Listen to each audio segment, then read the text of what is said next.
Hi hello welcome to Eagle media works. May నెలలో విడుదలకు సిద్ధమని చెప్పిన టాక్సీ వాలా చిత్రాన్ని తరువాత పలుమార్లు వాయిదా వేశారు. బిజినెస్ జరగకో లేదా విజయ్ దేవరకొండ క్రేజ్ తగ్గడమో కారణమైతే కాదు. విడుదల తేదీ ప్రకటించి ప్రమోషన్లు కూడా చేసిన తర్వాత టాక్సీ వాళ్ళకి ఎందుకో ఆపేశారు. దీనికి విజయ్ దేవరకొండ కారణం అనే టాక్ వినిపించింది.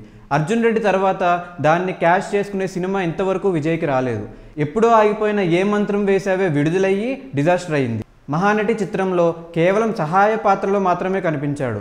ఈ టైంలో ఏదన్నా తేడా రిజల్ట్ వస్తే అతని కెరీర్ ఎఫెక్ట్ అవుతుంది. టాక్సీ వాలా ప్రయోగాత్మక చిత్రం కనుక ఆ ఛాన్స్ తీసుకోవడం రిస్క్ అని వాయిదా వేశాడట.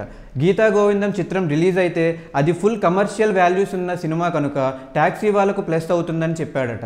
ఇది ఒక వెర్షన్ అయితే టాక్సీ వాలా మేకర్స్కి గీతా గోవిందం ప్రొడ్యూసర్ కూడా ఇదే చెప్పాడట. గీతా గోవిందంతో మళ్ళీ విజయ్ దేవరకొండ సెన్సేషన్ అయ్యాక టాక్సీ వాలా రిలీజ్ చేయడం వల్ల ఎక్కువ బెనిఫిట్ ఉంటుందని, సో గీతా గోవిందం రిలీజ్ అయిన తర్వాత టాక్సీ వాలా విడుదల చేద్దామని ఫిక్స్ అయ్యారట. ఆగస్టు 15న వచ్చే గీతా గోవిందం పబ్లిసిటీపై విజయ్ దేవరకొండ ఆల్రెడీ దృష్టి సాధించాడట. ఈ వీడియో మీకు నచ్చినట్టయితే లైక్ చేయండి, షేర్ చేయండి, కామెంట్ చేయండి. Please subscribe to Eagle media works.